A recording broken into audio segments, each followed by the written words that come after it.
April 20th in history. In 1534, French explorer Jacques Cartier departed St. Malo on a bold royal commission to find a western passage and claim new lands for King Francis I. Cartier sailed into the Gulf of St. Lawrence, navigating vast uncharted waters and planting a cross at Gaspé Peninsula, formally claiming the territory for France. Cartier's voyages laid the foundation for New France, a colonial empire stretching across Canada whose cultural and linguistic legacy endures to this day. In 1657, England and Spain were locked in war. Admiral Robert Blake commanded the Commonwealth fleet in the Atlantic, hunting Spanish treasure ships returning from the Americas. Blake sailed boldly into Santa Cruz Harbor, Tenerife, attacking 16 heavily armed Spanish galleons in broad daylight under fortress cannon fire. Every Spanish ship was destroyed, not one English vessel lost.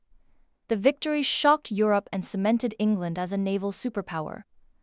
Blake's tactics became a blueprint for generations of commanders, shaping the age of British maritime dominance. In 1792, France stood at a crossroads. Revolution had toppled the monarchy, and tensions with Austria, sheltering French nobles, pushed the young republic toward war. On April 20th, the Legislative Assembly voted to declare war on Austria. Soldiers marched east under the tricolor, launching the French Revolutionary Wars across Europe. The wars lasted over 2 decades, redrawing every European border and forging Napoleon Bonaparte. Modern nationalism, conscript armies, and the idea of citizens fighting for a republic all trace back to this vote. In 1861, Virginia stood at a crossroads. The southern states were fracturing from the Union, and one of America's most decorated soldiers faced an impossible choice.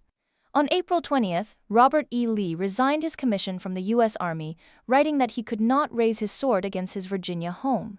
Lee would command Confederate armies for 4 years, becoming the war's defining general, and a contested symbol of memory ever since. In 1902, a cramped Paris laboratory held one of science's greatest partnerships. Marie and Pierre Curie had spent 4 relentless years processing tons of pitchblende ore.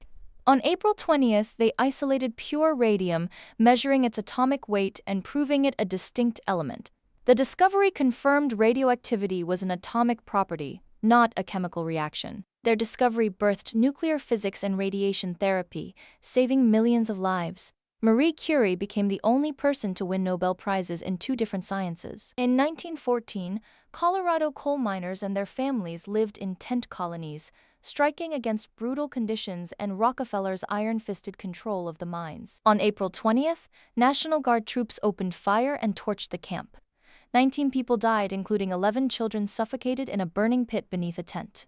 The Ludlow Massacre shocked the nation and became a turning point, fueling the labor movement and the fight for workers' rights across America.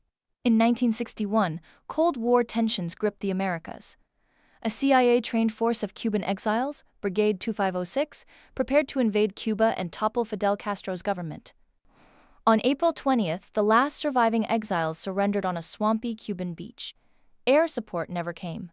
Outgunned and encircled, Brigade 2506 collapsed in total defeat. The failure humiliated Kennedy, emboldened Castro, and pushed the world closer to nuclear war, directly fueling the Cuban Missile Crisis just 18 months later. In 1999, Columbine High School in Littleton, Colorado was a quiet suburban campus, until the morning of April 20th changed everything.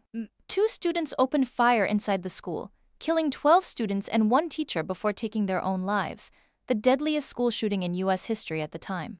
Columbine reshaped American schools forever, triggering metal detectors, active shooter drills, and a national debate on gun control and youth mental health that continues today. In 2010, the Deepwater Horizon, a massive offshore drilling rig operated by BP, stood in the Gulf of Mexico, one of the world's deepest oil wells. On April 20th, a catastrophic blowout triggered a massive explosion, killing 11 workers and rupturing the wellhead, unleashing nearly 5 million barrels of oil into the Gulf. Over 87 days, oil devastated Gulf Coast wetlands, wildlife, and fishing communities, becoming the largest accidental marine spill in history, reshaping offshore drilling regulations worldwide.